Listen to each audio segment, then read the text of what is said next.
Hello, আসসালামু আলাইকুম। আলবনিস family blog থেকে লাবণী বলছিলাম। চলে আসলাম মাদারীপুর পার্ট 5-এ। আমার বাবার বাড়িতে যে গিয়েছিলাম সেটার একটা ভিডিও আরও একটা আছে।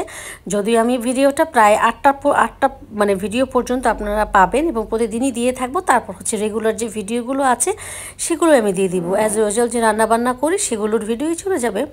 তো যেহেতু ব্লগিং পেজ আমাদের, স্বাভাবিকভাবেই প্রতিদিন একটা করে বড় ভিডিও আমাদের দিতেই হয়। তো ভিডিওতে অবশ্যই গতকালকে দেখেছিলেন যে আমি আর ভাইয়া একটু বাজারে গিয়েছিলাম মিষ্টি কেনার জন্য। তো বাজার মোটামুটি একটু কাছে হওয়াতে মানে তাও অটোতে আসলে হয়তো বা 10 মিনিটের মতোই লাগে, তারপরও ভালোই লাগে আসলে, হয়তো অনেকদিন পর পর যাওয়া হয় দেখি। তো বাজারে ঢুকলাম, আমি ভাইয়া আম্মা ঢুকলাম, যেহেতু একটু বাজার টাজার করার জন্য। প্রচুর মাছ উঠেছে আসলে, আর বাড়িতে তো প্রচুর মাছ যায়। তো আম্মা অবশ্য চিংড়ি মাছ নিল, আর হচ্ছে গিয়ে অন্যান্য মাছও নিয়েছে, কিন্তু আমি সেই ভিডিওটা করিনি কারণ এত পানি ছিল। আমি ফোনই ধরবো নাকি মানে ইয়ে করবো, বাজারে পানি মানে কি বলবো, পায়ের মধ্যে লেগে যাচ্ছিল। আর এই টাইপের বাজারে তো আসলে আমাদের সচরাচর যাওয়া হয় না।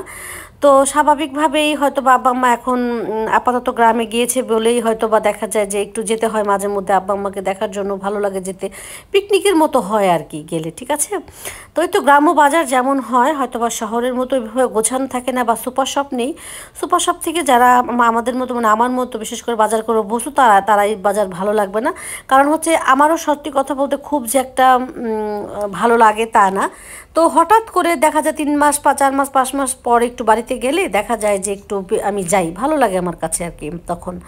তো যেহেতু ভিডিও মানে তৈরি করতে হয়, তো সব দোকানে একটু ঘুরলো, দেখলাম, কেনাকাটাও করা হলো। অনেক বাজারে ব্যাগ ট্যাগ অনেক ভর্তি মানে একদম ভরে গিয়েছিল। মানে পরিচিত দোকানগুলোতে এই মানে বাজার করে করে রাখা হয়েছে, পরে একটা অটোতে করে নিয়ে আসা হয়েছে আর কি।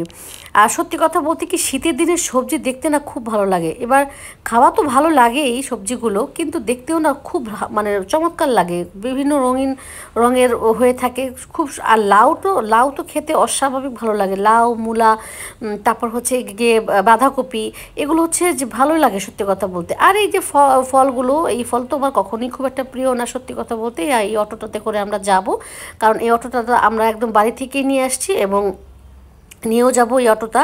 আর আমরা গেলে এই অটো আমাদের সব সময়ের জন্য রেগুলার একটা ইয়ে থাকে যে আমরা যেখানে যাব না কেন অটোটা নিয়ে যাব। তো ফ্রুটস কেনা হবে, আরও অনেক কিছুই কেনা হবে। সত্যি কথা সবগুলো তো আসলে এক ভিডিওতে দেখানো পসিবল হয় না। তো কলা, আমার বাবা একটু কলা পছন্দ করে, তাই আম্মা হচ্ছে গিয়ে কলাটাও দেখছিল এবং আরও অনেকেই দেখছিল, নট অনলি মা। তো আর আরেকটা কথা, নারিকেলের জোড়া এত দাম, সত্যি কথা বলতে একটা সময় দেখতাম আমাদের বাড়িতে অনেক নারিকেল ছিল। এখন দেখা যায় কি, ওই যে বিদ্যুৎ চমকানোর ফলে দেখা যায় গাছগুলো নষ্ট হয়ে গেছে, যে কারণে এখন আর আগের মতো নারিকেল হয়ও না। তো বাড়ি থেকে কিন্তু কিনেই খেতে হয়। ঢাকাতেও তো আমরা কিনেই খাই, আমার আম্মাও ওখান থেকে কিনেই খায় সত্যি কথা বলতে। আর অনেকেই দেখি কি এখান থেকে কি যেন নিচ্ছে সবজি, তখন আমার সরি যে বিস্কিট, আম্মা এখানে তখন ছিল না, আম্মা একটু আরেকটা জায়গায় গিয়েছিল। তো একজন নিল, দেখলাম ভালোই লাগলো, তাই আমি একটু ভিডিও করে নিলাম। আর এইতে বাড়িতে যখন আসলাম, আসার পরে দেখি যে আবার মাছালা আসছে। ঠিক আছে, আমি জানি আমার এই মশলাটা একদমই মানে প্রতিদিনই মাছ নিয়ে আসে, প্রতিদিনই আম্মা প্রচুর মাছ কিনে সত্যি কথা আমাদের বাড়ি থেকেই। এই যে কই মাছগুলো অবশ্য আমার কেনা হয়েছে, মানে আমাকে মানে কিনে পুরো রেডি করে দিয়েছে, যা যা বাজার টাজার করলো। এবং আমার যে হেল্পিং হ্যান্ড এই যে চাচি আছে, উনি কাটাকাটি করলো, সব রেডি করে ফ্রিজ করলো। আমার আম্মা খুব গুণী মানুষ সত্যি কথা বলতে। তো সব কিছু রেডি করে ধুয়ে মুছে ফ্রিজে রাখবে। আজকে এই পর্যন্তই, আল্লাহ হাফেজ।